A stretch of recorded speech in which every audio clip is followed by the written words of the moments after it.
여러분들이 계약을 하는 그 순간에 여러분들이 공실이 없다는 전제하에서 가장 순서가 늦은 후순위입니다. 주인은 물론이거니와 계약을 대행해주는 중개사 역시도 여러분 앞에 임차인이 몇 명 있으며 그 임차인들 임대보증금 총 합계 금액이 얼마이다. 이것을 절대로 얘기해 주지 않습니다. 계약하려고 하던 사람도 그 소리를 듣는 순간 계약을 꺼려하고 고민하고 그럴 상황은 뭐 불을 보듯 뻔한 상황들이 벌어지니까. 그러니까 중개사들은 그런 얘기를 거의 해주지 않습니다.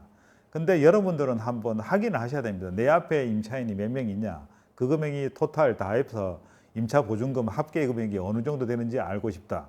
그것은 등기부등본상에 여러분보다 빠른 근저당 설정이 얼마, 몇 건 얼마 있는 거와 똑같은 상황이니까 반드시 확인을 하셔야 됩니다. 중요하지 않습니까? 경매 들어갔을 때 내가 내 돈을 찾을 여력이 있을까 없을까? 그거를 따지는 가장 중요한 포인트니까 반드시 확인을 하셔야 됩니다.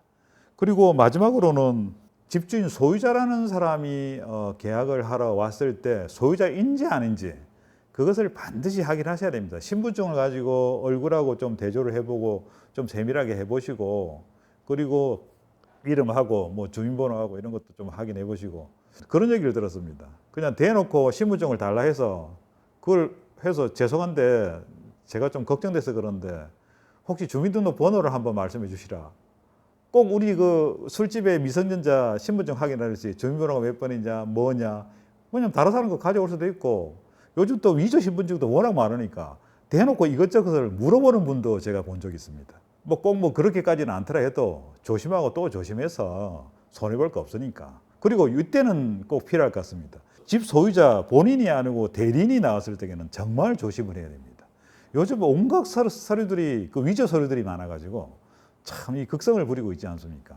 위임장과 인감증명서를 가져왔으면 인감증명서에 있는 그 도장하고 위임장에 있는 도장을 이거를 옆에 인감증명서에 있는 도장 옆에다가 종이 하나를 대고 반드시 도장을 찍어 보셔야 됩니다. 그래서 맞는지 안 맞는지 그걸 반드시 확인을 하셔야 되고요. 그리고 위임장에 있는 그 내용하고 위임받은 사람이 이 사람이 맞는지 그리고 필요하다면 집주인을 좀 통화를 하게 해달라. 그거는 뭐 요구할 수 있는 거 아닙니까? 집주인과 통화를 한번 해보겠다. 그래서 집주인을 통화하면 여러분 그 핸드폰을 건네받을 때 집주인 이름이 뭐라고 기재되어 있는지도 좀 확인해야 됩니다. 대리인이 그 전화를 준 건지 중개사가 전화를 줬는지 그것도 확인하고 가급적 중개사 말고 대리인 보고 집주인한테 전화를 걸어서 나를 좀 바꿔달라. 그래서 그 전화번호가 넘어올 때 그 전화번호부 상에 이름이 기재가 되어 있을 거면 이 이름이 맞는지도 한번 체크를 해보시고 그리고 통화를 할 때 그분한테 죄송한데 제가 한번 혹시나 해서 걱정스러워서 좀 이렇게 여쭤보겠는데 혹시 뭐 이름이 뭐 홍길동이다 홍길동이냐고 여쭤보고 그리고 거기서 결정적으로 주민등록 번호하고 주소를 한번 물어볼 필요가 있지 않겠습니까? 그것까지 무료해서 소유자가 아니 나 기분 나빠서 계약 안 할래.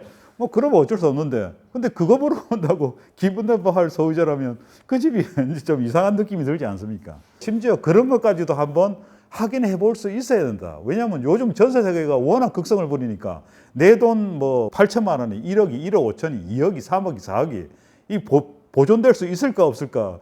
진짜 도장을 찍는 순간 그리고 돈을 입금하는 순간 모든 게 다 끝나버리니까 그 전에 철저하게 한번 점검은 해봐야 된다. 그걸 여러분에게 간단히 한번 말씀드렸고요. 마지막으로 하나 더 생각나는 게 있습니다. 어떤 경우에는 이게 있습니다. 조금 여러분도 아셔야 될 게 뭔가 미심쩍은 부분이 있는 사람들은 금액적으로 뭔가를 해주겠다고 뭘 좀 유리한 거를 어떻게 해주겠다는 식의 제안을 하는 경우가 많습니다. 대출을 하는데 좀 도와주겠다 아니면 이걸 이렇게 하는데 좀 도와주겠다.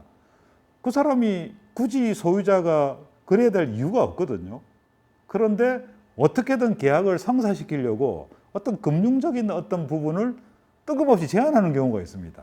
보통 분들은 정말 그렇게도 해줄 수 있는 거예요. 그러면서 좋아라 하고 계약하는 경우 있는데 이게 왠지 뭔가 느낌이 좀 쎄하거든요.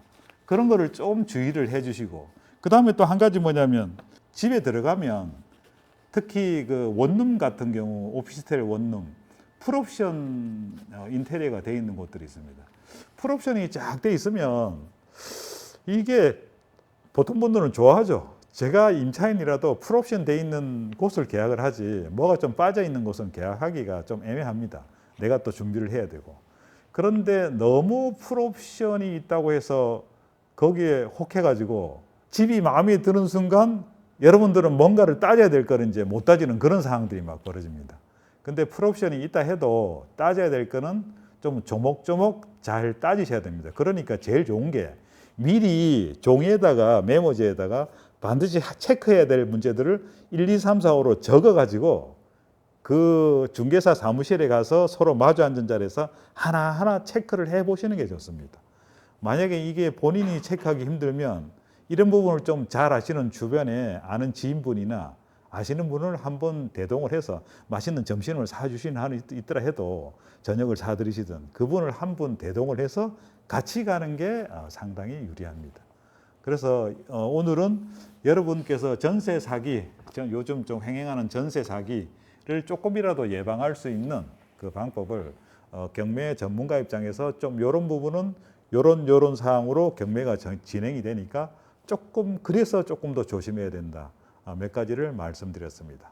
그러면 여러분 이런 일이 아예 남의 일이 될 수 있게끔 항상 매사에 조심하시고 또 조심하시고 확인하시면서 전세 계약이든 그리고 매매 계약이든 그런 계약건에 임해 주시면 감사하겠습니다.